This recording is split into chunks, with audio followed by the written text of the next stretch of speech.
예, 안녕하세요. 세뇌탈출입니다. 미국이 이 자동차에 관해서 EU랑 일본에는 아주 무거운 관세 25%를 할 것 같은데 한국은 관세 적용 대상에서 면제됐다는 보도가 오늘 블룸버그에서 나왔습니다. 그걸 중심으로 한번 살펴보시죠. 제가 이제 이렇게 강연을 하러 다녀보면 어저께 같은 경우 굉장히 기분 좋은 일이 있었어요. 자산 운용을 하는 분이 왔어요. 근데 이제 자산 운용이라는 게 뭐냐면 이제 금융기관, 증권사나 혹은 국민연금이나 이렇게 기금을 가지고 있는 데에서 자산 운용사의 운용을 위탁을 합니다. 그러면 이제 운용 규모에 따라 가지고 아주 소액의 퍼센티지를 먹는데 그 돈의 규모가 예를 들어서 뭐 1조짜리 기금을 운영한다. 그러면 0.01%, 0.1%면은 1조의 1%면은 연에 얼마인가 100억이죠. 1조에 0.1%면은 10억. 그러니까 아주 작아도 그 규모가 그 퍼센트가 아주 작아도 규모가 워낙 커놓으니까 기금의 규모가 커놓으니까 꽤 수입이 좋아요. 자산운용 잘 하시는 분들은. 근데 이 양반이 어저께 저한테 하는 말이 백모 선생 덕분에 제가 고객한테 돈 좀 벌어줬습니다. 그래요. 그래가지고 아니 당신이 내가 뭐 돈이랑 관계된 얘기를 뭘 했냐. 어떻게 내 얘기를 가지고 당신이 어떻게 고객한테 돈을 벌어줄 수 있냐. 그랬더니 미중 전쟁을 보는 관점, 북한과의 이제 관계에 대한 관점, 그리고 하노이 정상회담의 전개 과정에 대한 예측, 그리고 요번에 미중 무역 협상이 타결될 거냐 말 거냐 이런 데 대한 예측, 이런 게 백모 선생께 비교적 정확해서 자기가 거기에 맞춰서 자산을 운용을 해드렸더니 그 결과가 좋게 나왔습니다. 그래요. 그래서 아니 말로만 때울 거냐. 근데 자기도 뭐 회사가 돈 번 거라서 말로만 때울 수밖에 없다 그러더라고요. 그래서 제가 가끔 이렇게 강연을 다니다 보면 마지막에 묻는 질문이 그거예요. 어떻게 하면 돈 벌 수 있습니까? 혹은 우리 어떻게 살아나가야 됩니까? 이렇게 경제적인 의미에서. 제가 답이 있으면 제가 돈을 벌었죠. 답이 없죠, 저도. 저는 제가 하는 말이 경제적으로 무슨 의미를 가진다. 이거 그렇게 하면 돈을 번다 못 번다 이런 거로는 잘 상상력이 안 미쳐요. 딱 그 벽에서 끝나요. 그러니까 제 말씀을 해석을 해서 돈을 잃든 돈을 벌든 그거는 그분 재주지 제 재주가 아닙니다. 그러니까 시청자분들께서도 제 말씀을 참고사항으로만 쓰십시오. 저는 그전부터 한국은 아마 자동차 관세 표적에서 저 제외될 거다. 그런 얘기를 해왔었어요. 그리고 저는 그전부터 세컨더리 보이콧 금융 제재가 심각하지 않을 거다. 뭐 우리 은행이니 농협이니 이런 데 세컨더리 보이콧 걸려가지고 은행문 닫을지도 모른다. 뭐 이런 소문 막 돌을 때 또 뭐 지방은행 하나 K도 그렇고 그래서 난 잘 모르겠고 내가 보기에는 좀 구린 데가 있다 그래도 뭐 대한민국 금융계에 핵폭탄을 터뜨릴 그런 종류의 금융제재 미국이 아마 안 할 거다. 이런 얘기를 했어요. 요번에 이제 자동차 관세만 보면 유럽, 일본은 오히려 25% 먹을 것 같고요. 이제 미국에 들어오는 미국 자동차가 사실은 생산 기지로 사용하고 있는 캐나다나 멕시코는 면제되고 우리는 꼭 미국의 생산 기지라고 할 수도 없는데 우리도 면제되는 그런 상황으로 가고 있는 것 같습니다. 이게 트럼프한테 문재인이 뭐 이쁘게 보인 게 맞나? 그럴 리가 없죠. 지금 이게 이제 면제 발표 직전까지의 주가를 보면 현대자동차가 12만 8천 원, 그 다음에 이제 기아차가 41,950원인데 아마 좀 오르겠죠. 왜냐하면 다른 데 다 관세 먹는데 유럽이나 일본의 관세를 25%씩 먹는데 한국계 안 먹으면 한국차가 좀 돈 좀 버시겠네요. 현대가. 또 모비스도. 그런데 이제 이런 일이 왜 발생하게 되는가 그걸 오늘 좀 말씀을 드리면서 시작을 할까 합니다. 이 사람들이 흔히 미중 전쟁이 격화되면 또 이 중국을 미국이 그 환율 조작국으로 지정할 가능성이 있다. 이런 얘기를 또 하시는 분들도 있어요. 저는 거기에 대해서도 조금 고개를 갸우뚱합니다. 왜냐? 시진핑 혹은 중국이라 불리는 큰 쥐를 모를 때는 그 도망갈 구멍을 좀 열어주고 해야 되는데 환율 조작국으로 지정을 해버리면 중국은 이 내부가 워낙 지금 취약한 상태니까 그냥 굶어 죽으란 소리가 돼요. 14억 명이 굶어 죽는데 한순간에 내보내면 좋은 일이 있을 수가 없겠죠. 그래서 아마 환율 조작국 지정과 같은 극단적인 거는 그냥 쓰지 않는 칼, 그러나 상대방을 아주 치명적으로 위협할 수 있는 칼, 그걸로 남겨둘 거 아닌가 그렇게 생각을 합니다. 참고로 이제 중국 경제 신화가 이게 신화입니다. 제가 어저께도 말씀드렸지만 원래는 시장 중심주의로 약 한 빠르면 한 30년 전에 80년대 후반에 옮겼어야 돼요. 우리가 79년에 옮겼거든요.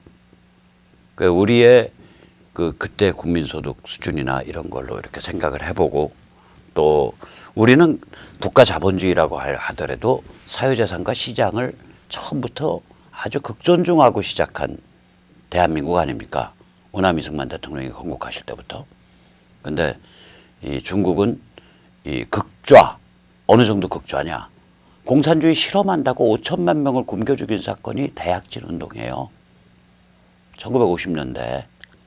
또 공산주의, 선진 공산주의 만들겠다고 문화혁명 일으켜서 지식층 전체를 시골로 보내서 똥장군지게 하고 10년 동안 지식층을 배출을 안 한 게 중국입니다. 그러니까 중국은 성향이 극좌 공산 배급 경제였거든요. 그러한 극좌 공산 배급 경제가 개혁 개방으로 나선 건데 그랬으면은 그 뿌리가 너무 그 피비린내 나고 이 극좌스럽기 때문에 애초부터 사유재산이나 시장 이런 게 없으니까 그만큼 빨리 옮겨가야 돼요. 그 국민소득 기준으로 하면. 그래서 공산당원이 혹은 인민해방군 간부가 자본가로 급변신해서 떼돈을 벌고 사회에 부패가 생기기 시작하고 이럴 때 빨리 옮겨갔어야 된다고요. 그게 이제 80년대 후반 90년대 초입니다. 그 마지막 기회가.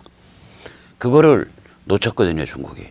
한 30년 동안 아주 그 내부가 그냥 악마 소굴이 된 거죠. 그 안에 뭐가 어떤 부패 고리와 어떤 로직이 들어있는지 아무도 모르는 그런 그 아사리판이 돼 있는 거예요. 그 내부가. 그래 이제 바꾸오라이가 안 되는 거죠. 방향선회가 안 되는 거죠. 자, 그러면 도대체 저런 체제를 가지고 왜 우리가 G2까지 중국에 올라갈 수 있었나? 그 경제 신화 아니냐? 오케이, 뭐 그렇게 부르고 싶으면 그렇게 부르자고요. 경제 신화라고 부르자고요. 그 레시피가 있다고요. 첫째는 뭐냐면 초시장적 논리입니다. 국내에 대해서는. 여기 내부식 민지 아니에요. 다시 말해서 그 해안 지역은 잘 살고 저 안에 들어가면은 아주 형편없이 못 사는. 그게 이제 농공으로 나타나잖아요. 농공이라는 게 중국의 심천, 동관 같은 데 가면 그 저기 어디야 추석이나 그 저기 어디야 그 춘절이라고 부르는 그 설, 중추, 춘절 이런 데 가보면 유령 도시예요. 한 명도 없어 길거리에. 그러면 혼자 그 농공들이 다 고향에 간 거거든. 그럼 그 농공은 그 중국에서는 후지, 호적이라는 게 있단 말이에요. 농공은 엄격히 말하면 그 지역에서 체류할 자격이 없는 사람이에요. 후지가 그 지역이 아니에요. 호적이. 그래서 농공의 자제는 공립학교를 못 들어가요. 그럼 농공의 자제는 어딜 가야 되냐? 사립학교를 가야 돼요. 그럼 좋은 학교네. 천만의 말씀이요. 중국에는요 사립학교가 딱 두 클래스가 있습니다. 후지가 그 지역이 안 돼서 공립학교를 못 가는 사람들의 자제가 다니는 정말 이거 뭐 그냥 자습실만도 못한 그런 사립학교가 있는가 하면 정말 범털들 돈이 막 넘치는 사람들이 자제를 보내는 국제 수준의 초고급 사립학교가 있어요. 그러니까 이 농공 자제들이 공립학교도 못 간다고요. 이건 완전 노동권 박탈이거든요. 일종의. 기본 인권 박탈 아니에요. 농공 문제는. 그러니까 이거를 노동운동이 있을 수가 없어요. 기본적으로 모든 걸 불법을 만들어 놓고 그냥 봐주고 있는 거예요. 법률적으로는 불법이에요. 어떤 열혈 농공 하나가 나 우리 근로자의 권익을 위해서 좀 활동 좀 해야겠다. 그러면 채소 너 후지가 어디야? 어느 쓰촨에서 왔네. 야 쓰촨 사람이 여기 왜 사냐? 너 집에 가. 그거거든요. 그냥 보내주나? 감옥 살리고 보내주지.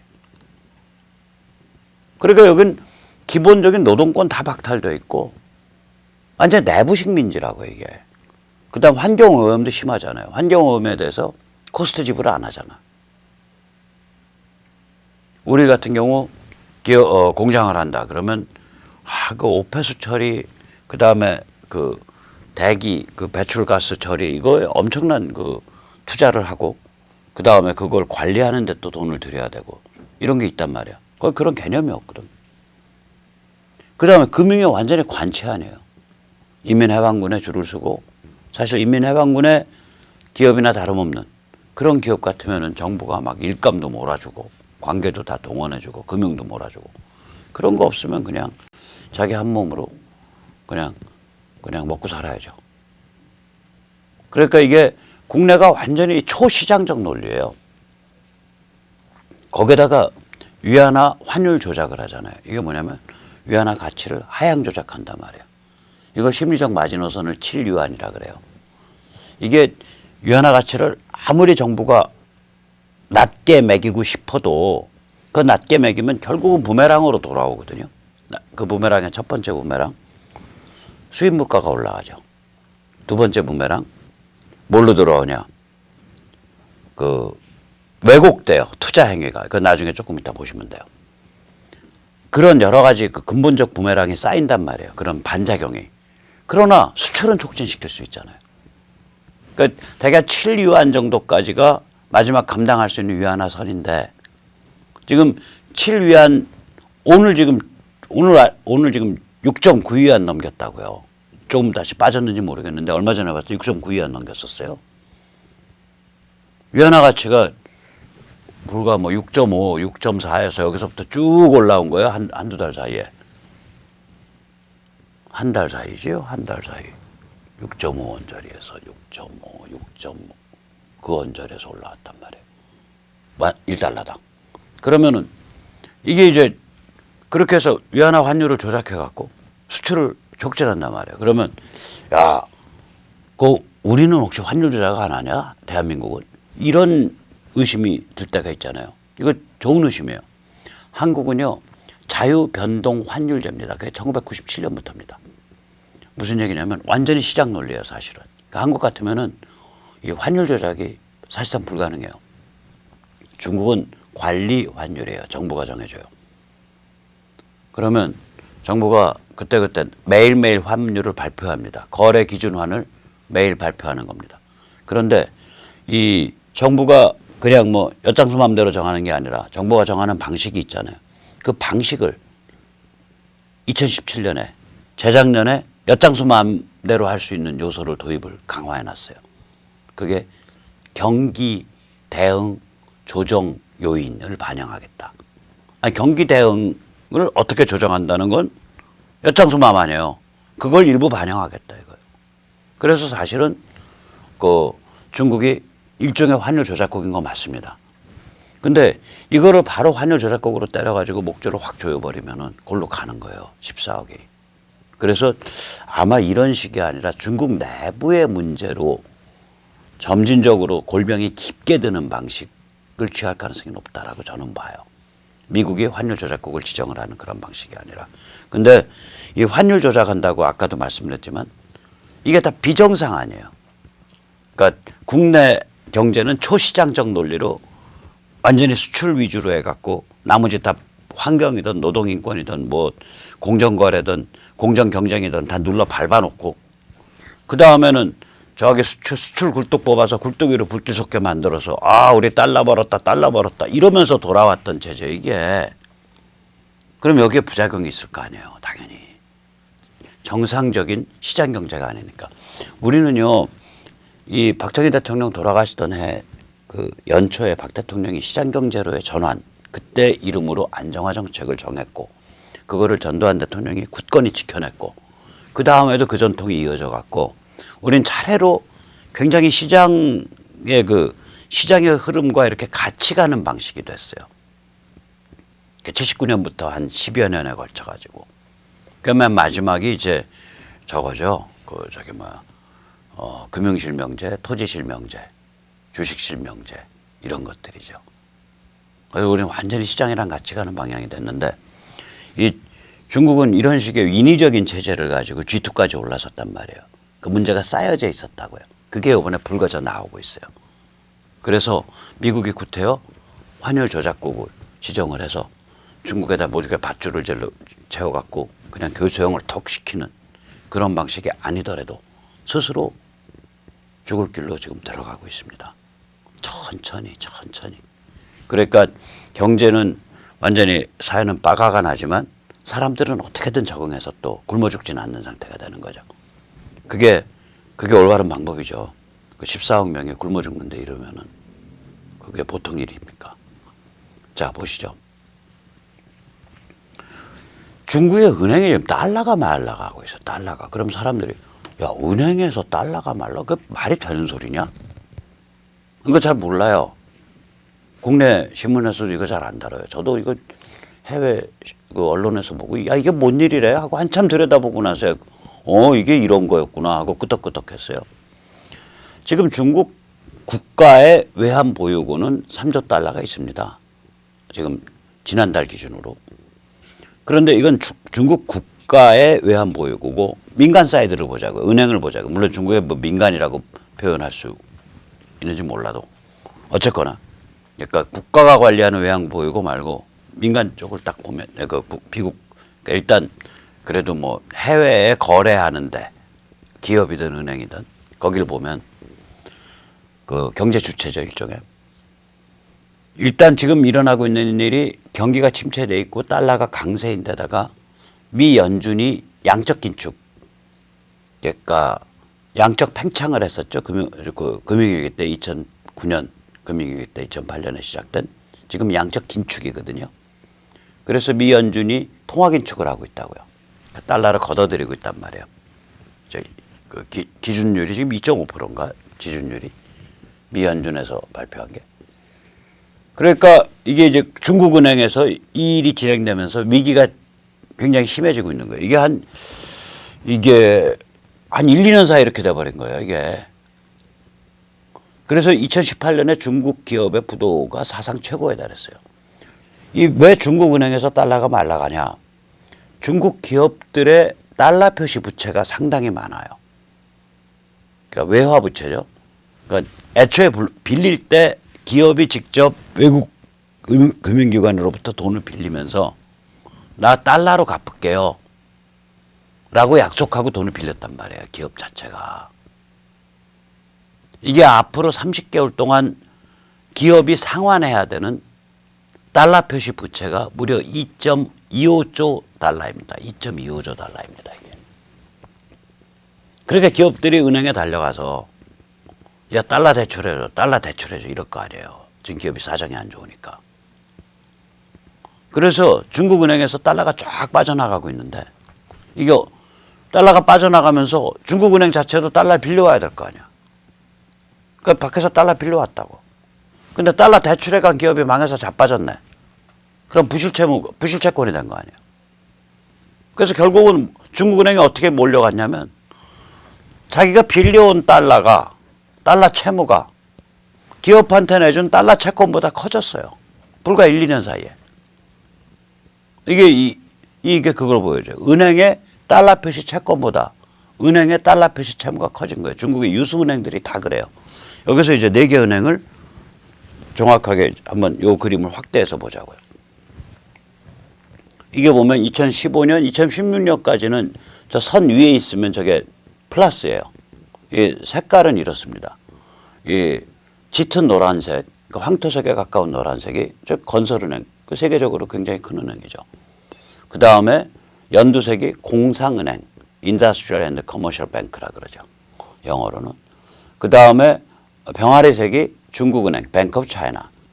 그 다음에 연두색이 농업은행입니다. 에그리컬처럴 뱅크입니다. 여기 보세요. 그러면 2016년까지는 중국은행이 마이너스 조금, 이게 마이너스면 이제 달러 채권보다 달러 채무가 큰 거예요.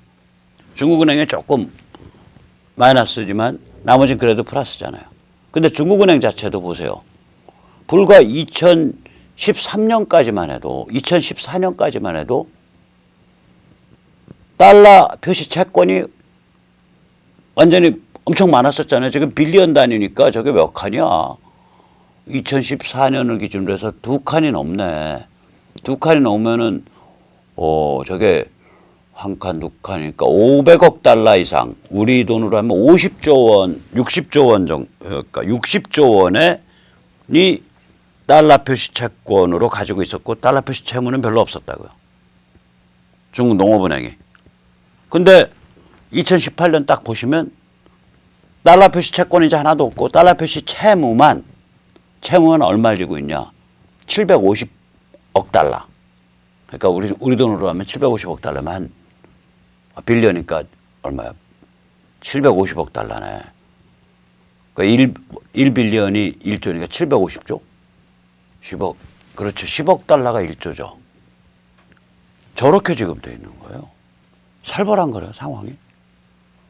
그래서 이 불과 보세요. 14년, 16년하고 18년, 지금 19년은 더 나빠지고 있어요. 16년하고 18년에 보면 이 그 선 위에 볼록 올라와 있다가, 그러니까 달러 표시 순채권이 달러 표시 순채무보다 훨씬 많았다가 은행 입장에서 갑자기 쭉 빠져가지고 달러 표시 순채무가 달러 표시 순채권보다 많다는 얘기죠. 그 얘기 뭐냐? 다 부도나가지고 달러를 빌려줬는데 다 부도나서 채권은 안 남아있고 채무만 남아있다는 얘기. 이게 이제 하루아침에 생긴 문제가 아니라 환율 조작하면서 관치금융하고 시장 중심으로 안 돌아가고 다 짜고서 관시, 커넥션으로 헤쳐먹고 이게 근데 그 커넥션에 공산당 인맥, 중국 인민해방군 인맥, 또 무슨 관료 인맥, 뭐 어쩌고 저쩌고 해서 심지어는 무슨 뭐 조폭 인맥까지 다 들어와 있을 거 아니에요. 그러니까 꿀꿀이죽으로 헤쳐먹은 거예요. 수십 년을. 30년을. 원래 이 꿀꿀이죽 밥통을 30년 전에 깨야 될 밥통인데 국가 자본주의라는 밥통을 그때 깨버리고 시장 중심주의 밥통으로 그때 바꾸기 시작했어야 되는데 밥통은 무지막지하게 커졌고 이게 밥통 정도가 아니라 이건 뭐 20m, 50m, 25m 풀보다도 커진 거예요. 바다보다도 커졌어요. 밥통은 무지하게 커졌고 그 안에 모든 그 이해관계가 정치적 권력의 이해관계, 군부 권력의 이해관계 이게 막 뒤엉켜 있을 거 아니에요. 남마와 같이. 어떻게 풀 거냐고 어떻게.